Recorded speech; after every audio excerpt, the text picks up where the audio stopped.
The Whispers in the Woods. In the small town of Eldridge, nestled between the foot of the towering silver pines and a sprawling, hollow valley, there existed a treacherous area shrouded in mystery.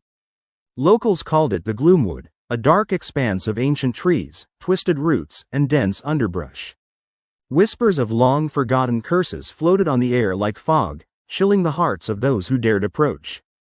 It was said that the woods were home to a cursed creature, a being that once roamed freely but now prowled restlessly, ensnared by its own darkness. 17-year-old Sarah Adams was drawn to the Gloomwood like a moth to a flame. Growing up, she had been captivated by tales spun by her grandfather, an old man whose eyes sparkled with mischief and wisdom. He spoke of the Gloomwood with a mix of caution and allure, recounting how a beautiful deer once slipped between the trees, only to transform into a monstrous beast under the light of the full moon. But the lure of the unknown tugged at her soul, and so one fateful evening in late autumn, she gathered her courage and set out to explore the haunted depths. With a flashlight in hand, Sarah ventured past the tree line, her pulse cranked up by both fear and excitement. The air grew thick with the scent of damp earth, and the trees rustled as if in conversation. Shadows darted every which way, and though it was early evening, a darkness fell upon the woods far too quickly. Ignoring the growing unease, Sarah pressed on, her flashlight flickering against the twilight. The brush crackled beneath her feet, and the wind howled gently, carrying with it faint whispers that seemed to beckon her closer. "Come, come," the voices murmured, but she couldn't tell if they belonged to the trees or something more sinister. As she delved deeper, she stumbled upon an overgrown clearing where the world was eerily still. In the center stood a grand, gnarled oak, its branches twisted as though it were writhing in pain. Its roots coiled into the ground, as if grasping for something beneath the earth. Sarah paused, sensing a presence. Suddenly, a flicker of movement caught her eye, a glimpse of white. Cautiously, she approached the oak where a figure stood behind it, partially hidden by shadows. It was a magnificent white deer, its coat shimmering even in the dwindling light. For a moment, all thoughts fled her mind. The creature was breathtaking, but there was something deeply unsettling about its sunken eyes that seemed to hold unfathomable sorrow. It raised its head, and Sarah felt a strange connection, a tug in her chest that compelled her to come closer.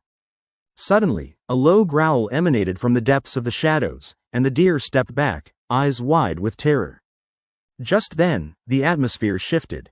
The whispers grew louder, more insistent, and Sarah felt an ice-cold fear claw at her throat.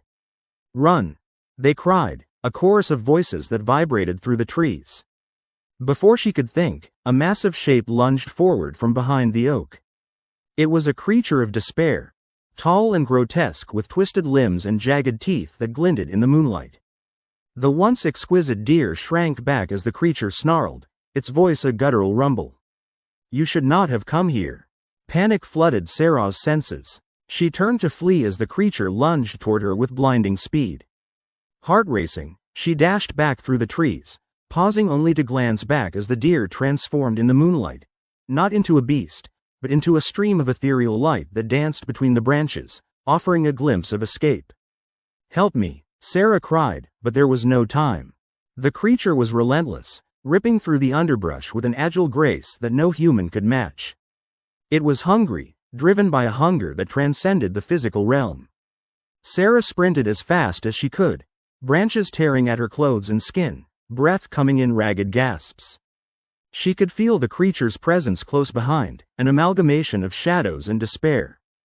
Just when she thought she could not run any longer, she burst through the tree line and into the safety of the town, leaving the Gloomwood behind. But Sarah carried the scars of that cursed night with her, even as the days turned into weeks. Her dreams became haunted by the creature and the deer, bound forever to the fate that awaited those who dared cross into the Gloomwood.